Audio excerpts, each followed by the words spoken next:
Let's bring in our royal contributor, Robert Jobson. What's going on here? Hi, George. Yeah, it's a bit of a shock, this one. But the reality is, Andy Berman, the Prime Minister, is talking about security, saying it is a private matter. Clearly, there's been conversations with the King, although what we understand that the situation is that he was not told anything until Sunday. That's a bit of a shock, really, to say the least. It seems that if that's the case, the King's been blindsided. But, you know, you had that tea with them, so something must have been said. You can't just pick up kids and put them into schools like that. There must have been planning going on in the background. And there must be planning as to where they're going to live. So I think obviously there's been a lot of movement in the background going on without the knowledge of certain members of the royal family. What the King actually knew and when, we don't really know. We only know that what we're being told, that it was on Sunday that he was told officially. My gut feeling is here, George, is that I do think that there's more going on behind the scenes. I think that maybe Harry is looking to come back full time. Who knows? To come back as a royal.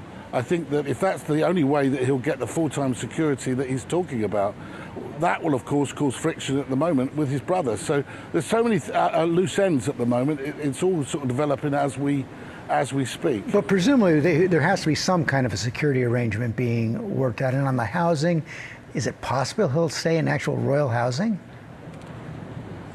They're saying not. They're saying not royal housing, but I think that we understand that they were looking in the Oxfordshire area and the Cotswolds for housing while they were over here last time.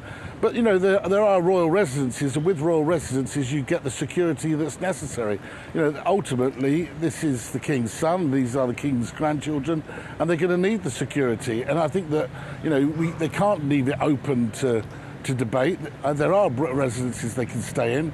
The King said that when he was coming over for the Well Child charity gig, that they were going to allow him to stay in Buckingham Palace. Well, there are plenty of rooms at St James's Palace. There are plenty of places they can live. Prince Andrew's old place, Royal Lodge, is empty at the moment. So I can't see that there's going to be an issue with property, but the talk is that they will find a residence privately themselves. Security has to be the key to all of this. Clearly. It appears that he's been moving toward a reconciliation with his father, the King. What about his brother? Nothing at the moment. I think it's easier, I think, to be more reconciled with the King than with his brother. There have been at least well, now there's been 3 meetings. There's been no meetings with his brother and no conversations, that we understand. We're getting nothing from Kensington Palace on that. Look, we'll see how it unfolds. If he's here for 6 months, we've got the big Christmas gathering, and that's going to be a moment where we see how close they are. But this is no longer Megxit, is it? It's maybe going to America, it's regrets it. I don't know. The reality is they're coming back.